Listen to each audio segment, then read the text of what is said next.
আসসালামু আলাইকুম প্রিয় দেশবাসী। এই যে আমাদের মুসলিম কাকা, উনি 10 তলার কেয়ারটেকার, দারোয়ানি করে মুসলিম কাকা। উনি রাত্রে এখানে থাকে, এখানে বিভিন্ন কাজকর্ম করে। তো মুসলিম কাকা, আমি আপনার থেকে জানতে চাই, আল্লামা সাঈদী সাহেব উনি কোরআনের তাফসির করতো, ওনাকে অসংখ্য মানুষ ভালোবাসতো। উনি চাইলে স্বর্ণের বিছানা বানিয়ে ঘুমাতে পারতো, কিন্তু উনি কি ওনাকে মিথ্যা বানোয়ার জালিমের জিন্দাখানা 13টা জেল, জালিমের জিন্দাখানা 13টা বছর জালিমের জিন্দাখানা ছিল।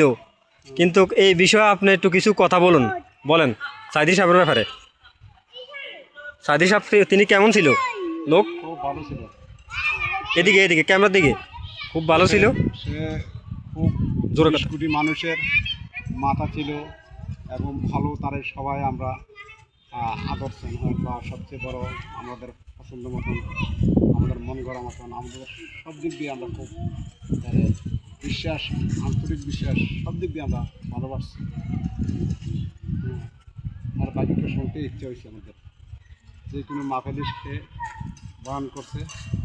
আমরা লক্ষ লক্ষ মানুষ মাফেলি।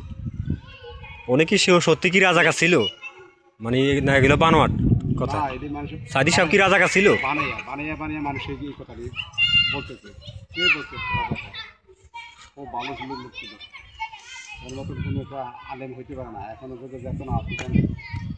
আর কথাই হইলো যে আমি কিতাবে যেটা পাই, পুরানো কিতাবে আমি যেটা পাই সেটা আমি বলে দেবো। আমি মালিক বুঝি না, প্রেসিডেন্ট বুঝি না, মন্ত্রী বুঝি না, আমি জনগণ বুঝি না। যেটা কিতাবে পাইছি আমি সেটাই বলে দেবো।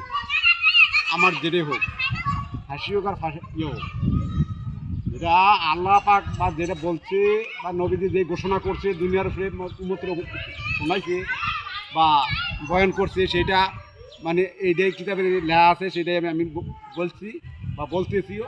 যত বড় আমি কাকে ভয় করি না, আমি কাকে ইয়া করি না। এই বয়ান সবসময়।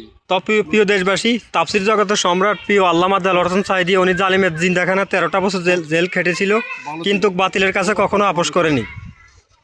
আল্লামা দেলোয়ার হোসেন সাঈদী উনি কখনো বাতিলের কাছে আপোষ করেনি। জালিমের জিন্দাখানা 13টা বছর ছিল।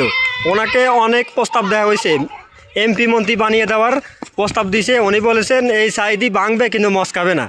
সাঈদী সাহেব উনি ভালো একজন বুজুর্গ ছিলেন, কিন্তু ওনাকে মিথ্যা বানোয়াট রাজাকার বানিয়ে ওনাকে জালিমের জিন্দাখানা 13টা বছর রেখেছে।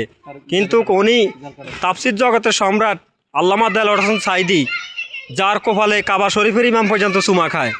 আমাদের দেশের ভিতরে স্বৈরাচার খুনি হাসিনা কদর করতে পারেনি আল্লামা দেলোয়ার হোসেন সাঈদীকে, কিন্তু অথচ কাবা শরীফের ইমাম পর্যন্ত আল্লামা দেলোয়ার হোসেন সাঈদীর কপালে চুমা খায়। তো বন্ধুরা, আজকে এই পর্যন্ত আমি একটা ভিডিও ক্লিপ করলাম। আসসালামু আলাইকুম ওয়া রাহমাতুল্লাহি ওয়া বারাকাতুহু।